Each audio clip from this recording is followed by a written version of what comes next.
Assalamualaikum warahmatullahi wabarakatuh. Selamat malam. Baik, pada kesempatan malam hari ini materi yang akan saya bahas yaitu mengenai analisa rasio laporan keuangan. Untuk pertemuan yang terakhir sebenarnya sudah di-share berupa PowerPoint, namun untuk penjelasannya belum menggunakan video. Baik, di sini kita sudah masuk ke analisis rasio ya, di mana kemarin kita mempelajari mengenai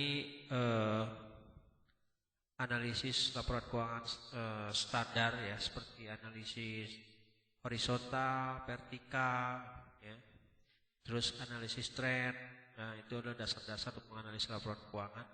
Nah, ini kita akan bahas lebih dalam lagi, yaitu mengenai analisis rasio. Baik, analisa dengan cara membandingkan satu akun dengan akun yang lain ya, dalam suatu laporan keuangan. Nah, ini oke, kita akan membandingkan angka-angka yang ada di neraca ya, terus di laporan rugi laba, juga di laporan perubahan modal, di mana nanti kita dengan menganalisis rasio-rasio akun tersebut, kita bisa menganalisa apakah perusahaan itu mengalami kemajuan atau tidak, apakah baik atau tidak ya, berdasarkan hasil dari penghitungan ya, yang telah kita akan lakukan nanti ya. Oke, tujuannya yaitu untuk apa? Di sini untuk dapat membantu ya perusahaan dalam mengidentifikasi kekuatan dan kelemahan keuangan perusahaan dan menilai kinerja perusahaan dalam menggunakan sumber daya yang ada untuk mencapai tujuan ya. Oke, yang perlu digarisbawahi di sini ya. Oke, ini adalah mengidentifikasi kekuatan, di mana dari hasil analisa nanti ya kita bisa lihat ya, apa sih kekuatan dari perusahaan kita ya, di sektor mana ya. Nah, itu bisa dipertahankan. Dan juga di sini yaitu untuk mengukur kelemahan ya. Kelemahan di bagian apa yang memang mengalami kebocoran atau mengalami pemborosan ya, sehingga kita bisa mengantisipasi atau meminimalisir dari kekurangan tersebut ya, sehingga perusahaan ya bisa mencapai tujuannya, yaitu profit ya, maksimal profit, atau menggunakan sumber daya secara optimal. Nah, itu tujuan dari analisa laporan keuangan ya. Jadi yang perlu dipahami di sini atau perlu disimpulkan atau perlu ditanamkan ya, yang pertama, analisa rasio itu yaitu membandingkan ya antara satu akun dengan akun yang lainnya gitu ya. Jadi bisa dari neraca ke rugi laba ke kas, ke perubahan modal ya, itu bisa. Jadi antara akun bisa saling cross. Nah, nanti hasilnya akan menunjukkan suatu angka yang dimana nanti kita bisa menganalisa dari angka tersebut ya. Oke, terus yang kedua tujuannya adalah untuk mengidentifikasi kekuatan apa ya dari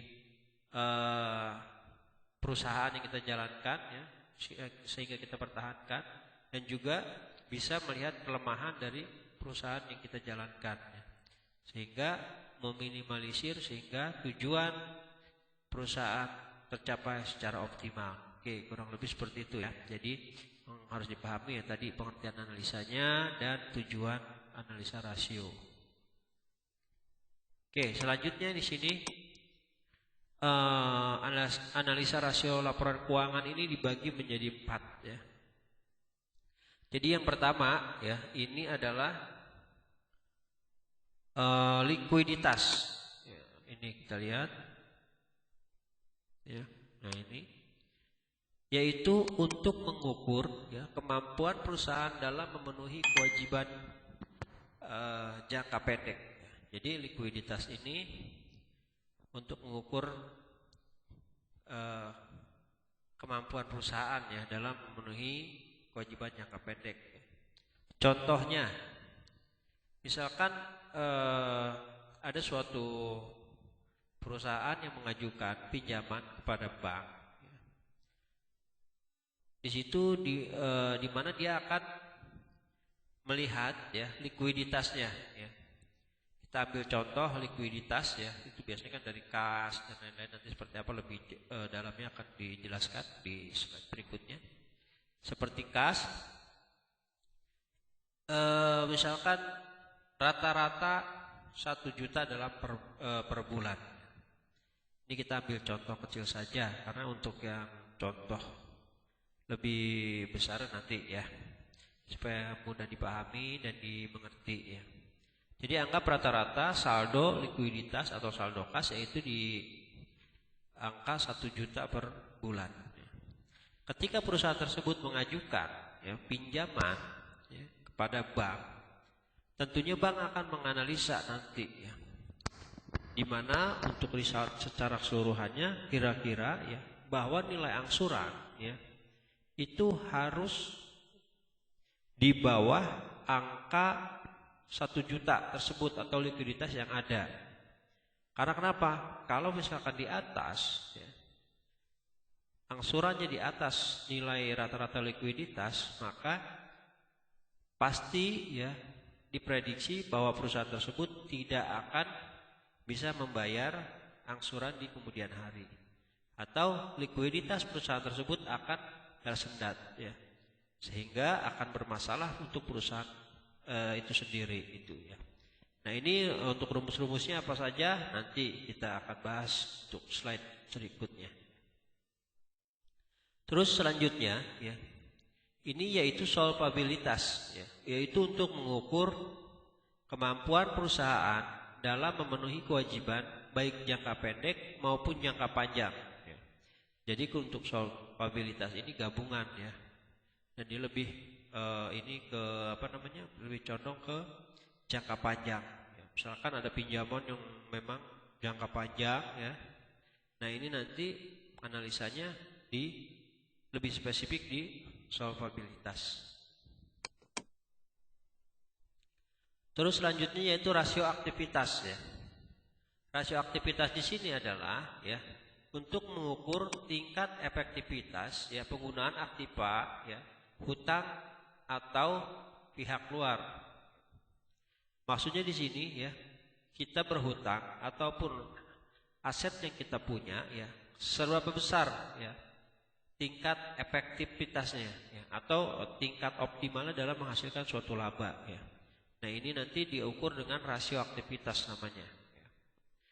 Terus selanjutnya ya yang keempat, ini adalah rasio profitabilitas atau rentabilitas, di mana di sini untuk mengukur tingkat efektivitas keuntungan ya. Kalau tadi di sini rasio aktivitas adalah untuk mengukur aset yang digunakan untuk menghasilkan keuntungan, tapi di sini untuk profitabilitas ya mengukur keuntungannya saja ya, keuntungannya berapa, seberapa efektif keuntungan tersebut gitu ya. Nah ini rasio profitabilitas dan rentabilitas. Oke, untuk selanjutnya itu kita masuk ke rasio likuiditas ya. Nah di sini ya rasio likuiditas yaitu ya yang pertama di sini current ratio ya, yang mengukur kemampuan perusahaan membayar kewajiban jangka pendeknya dengan menggunakan aktiva yang dimiliki. Nah, di sini aktiva yang dimiliki adalah aktiva lancar ya. Untuk aktiva lancar apa saja ya, seperti kas ya, persediaan barang. Ini ya. Ini nanti dibagi dengan kewajiban lancar ya. Contoh misalkan kita ambil contoh ya. Misalkan aktiva lancar ya, kas dan lain-lainnya itu totalnya 2 juta ya. 2 juta. Nah, sedangkan kewajiban lancarnya ya atau kewajiban jangka pendeknya yaitu di 1 juta. Nah, seperti ini. Berarti di sini rasionya adalah 2 juta dibagi 1 juta ya, atau sebesar 200% ya gitu. Nah, kalau lihat dari angka ini masih sangat baik ya. Jadi ketika mengajukan pinjaman ya, ini masih akan kemungkinan di ACC karena masih ada spare sebesar 100% untuk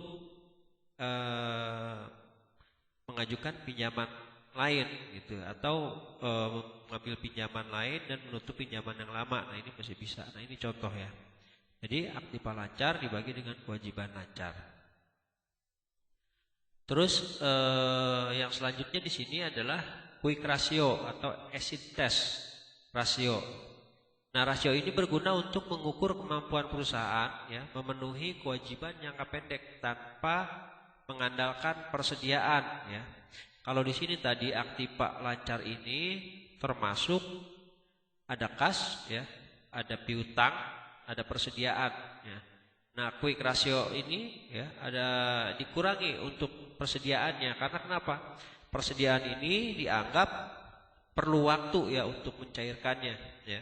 Misalkan stok barang di gudang nilainya 1M ya. Sedangkan kita harus jatuh tempo misalkan membayar sekian ratus juta. Nah, untuk membayarnya tidak dimungkinkan ya menggunakan barang, tetapi kita harus menjual ya barang tersebut menjadi berupa uang baru kita bayarkan. Nah, di situ adalah perlu proses, makanya di sini perlu diukur quick ratio acid test ratio atau acid test ratio ya, yaitu aktiva lancarnya dikurangi dengan persediaan atau kewajiban. Persediaan dibagi dengan kewajiban lancar ya.